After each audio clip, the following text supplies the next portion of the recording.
Hello everybody, welcome to or welcome back to Nain Shorts here in the dungeon of Physique Magnifique, 387 Grand Avenue in South San Francisco, our home, and we invite you to come on by. Doors always open. Well, okay, maybe not always open. There are hours of operation, so check those out online, check out the website, maybe hit them up on Instagram or even on Facebook and see what we have to offer for you. Otherwise, come see us. We'll have some good time. So, this week we've been discussing a lot of ideas, a lot of concepts, and what they really mean and how they relate to our training and the process in which we go about it. And a word came up that had really stuck in my head. Portions. Now, usually when you hear the word portion, you think food, how much portion of one or another type of food that you get. But that's actually a good place to start, because in a healthy diet, you have to have a certain amount of portions of certain things to facilitate whatever your body needs to work properly. Otherwise, it can start seizing up on you. You start getting pains, joints here and there. Anyways, those of you who know that when you change something in your diet, it can make a big difference in the way that your body functions. And that's what we're talking about when it comes to training, is the function, the proportion of function that you can get through your training. Say, for example, you want a specific technique to come out in your cadenza. Okay? It's supposed to be a random fight of 100 opponents that you're visualizing and then moving around and taking care of things and fighting the opponent. But say there's a specific technique you want to use, so what do? You practice it. How long do you practice it? How much time? What's the portion of your training that you give to it in order to effectively use that technique or that move or that strike combination? Is it 100, 200, 1,000, 10,000? I don't know about you, but I don't have the time to practice any one thing 10,000 times a day. I have a full-time job, so I have other things to do. But as you break it up into smaller training portions, you could do it every day for a few minutes. You could do it for half an hour here and there, maybe an hour on weekends, maybe 2 hours on weekends. But you're still practicing the same thing over and over again, so it comes out, so it's sharp, so everything moves exactly how you want it to. Just like the exercise I was doing at the beginning, which we've shown before is one of our basic exercises. I've practiced it for 8 years. Do I do it daily? No. I usually have more sense of my space and I won't hit that bag, so I'll take a step here and then I'll do it so I'm not hitting the bag. But I've practiced it. It's an ambidextrous exercises to get your joints moving, but as we've mentioned before, it can become so much more than just an exercise. It can become a strike combination. And I've done it so many times that it is fairly clean. I do believe that I'm fairly good at these 3 movements. But can that become a hindrance? Can practicing something for so much, giving it so much time, consuming it for a long period of time, become a hindrance when you're actually trying to apply it? Because this exercise is done statically, and it's right here, and it's just the movements. You're trying to gain the sense of where all this turns, where that power can be driven, and how quickly you can recover to the next thing. So all these added benefits to the exercise itself, but it's still static. And at the beginning, when I was first starting to train, I practiced it to death. I would do it 100, 200 times a day because, well, I don't know, I was crazy and I thought that's what you're supposed to do in martial arts. Go home and hit something for X amount of times, until you got blisters and blood coming out of your hands. So I did that. But because I did that, it would come out all the time. Whenever I was facing somebody, inevitably I would use this combination. Inevitably I would start going back and forth doing it. But I only have one stick, so I'm not doing it with my left hand because there's nothing there.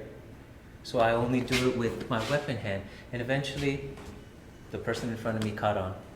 And they would simply wait for my attack and then hit me. Wait for the attack that they knew was coming and hit me.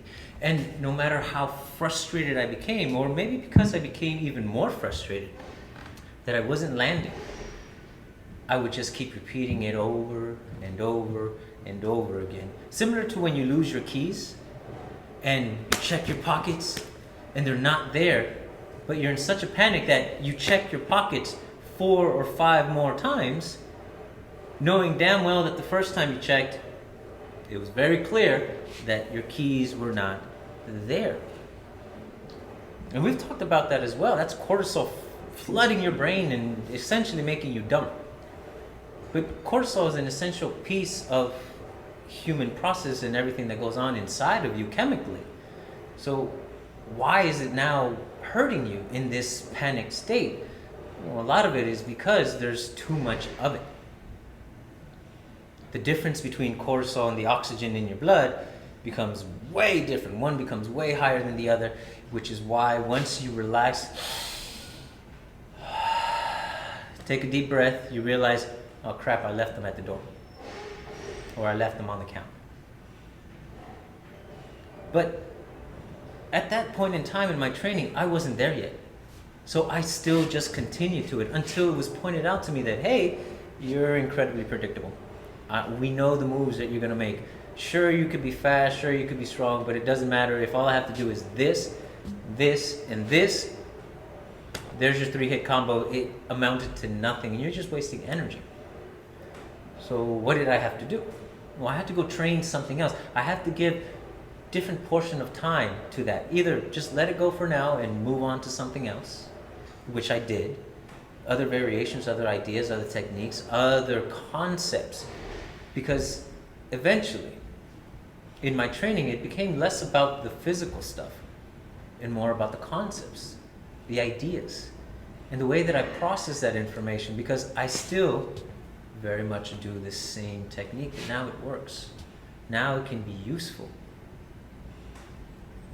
Because I've taken the time that I spent on physical and I concentrated more on the mental.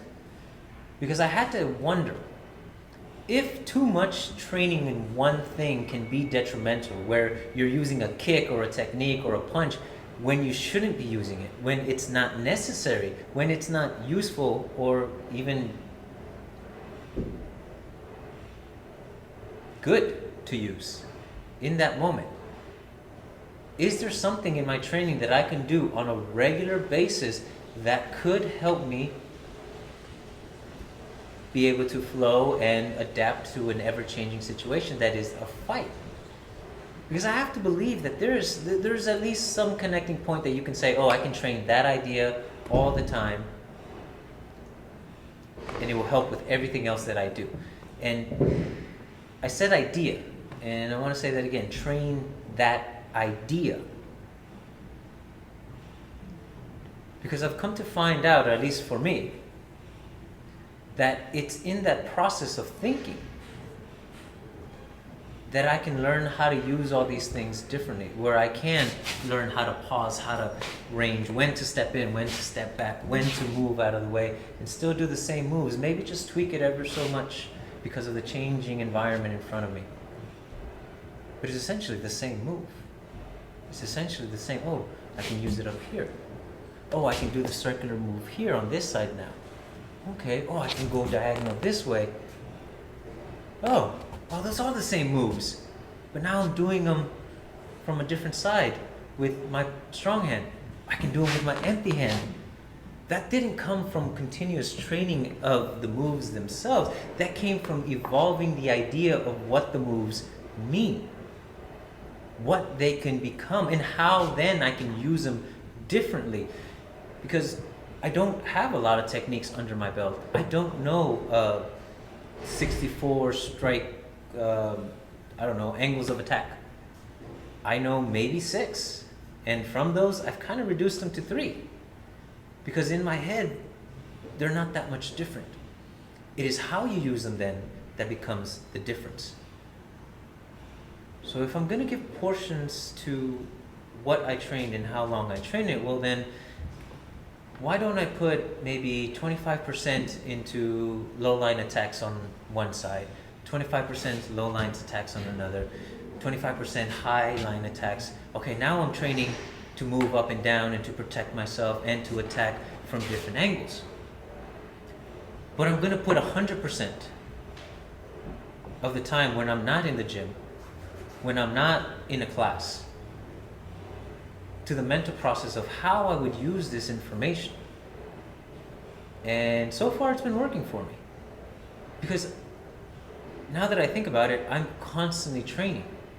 And I don't mean I'm constantly in the gym, I'm not constantly hitting the bags, I don't constantly have a weapon or a knife in my hands, but I'm constantly thinking about stuff like this, these conversations, these shorts. This is what my training now looks like, is what's going on up here during, after, before, in class, out of class.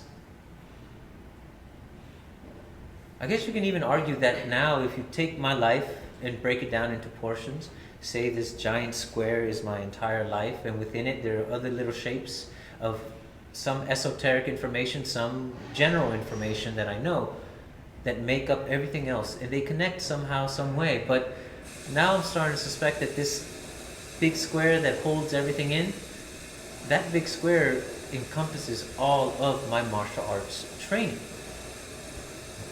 So even my driving, my family dynamics, my character, my off-putting awkwardness, it's all feeding into this larger frame, this larger portion, which is my martial arts.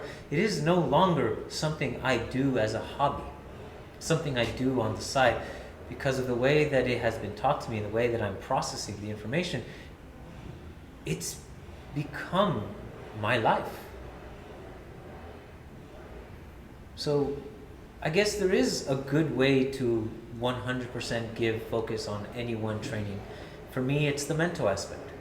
I give 100% to the mental aspect anytime I'm not in class, and even in class, it's still a high percentage of the amount of time that I spend on the thinking of what I'm doing versus what I'm actually doing. The results, the outcomes.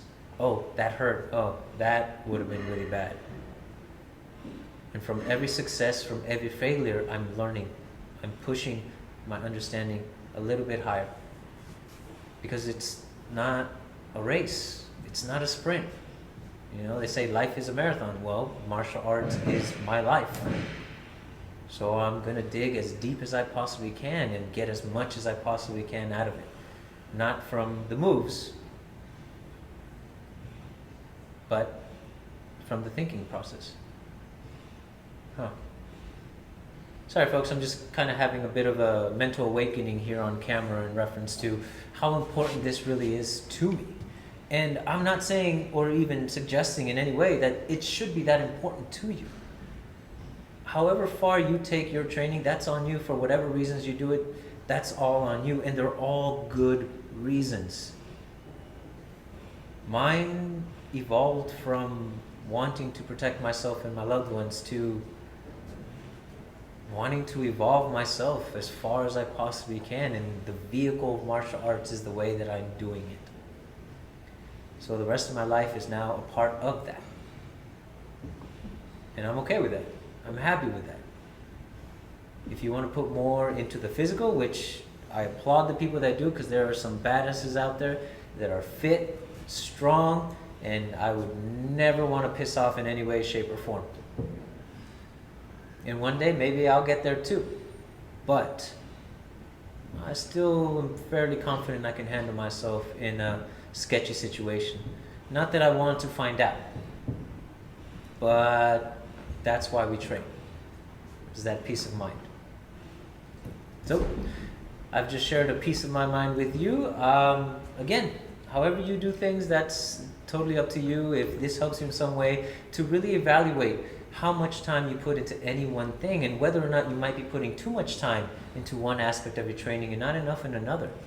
Diversify your training in a way where you make up for the things you lack and take the time to admit that maybe we are lacking something in our training, but we don't 100% know what just yet. And it takes time. It's a matter of giving it the portion that it needs for that process to happen in the head. Well, to the next one, folks. Thank you very much for joining me on this Nain Shorts. Like and subscribe, share if you can. Donation button will be in the description. You don't even have to open it. You can see it right there. It says donate. So if you can, please, if you like the content, help us out. We appreciate it very much. Till the next one. 3, 2, 1, cut.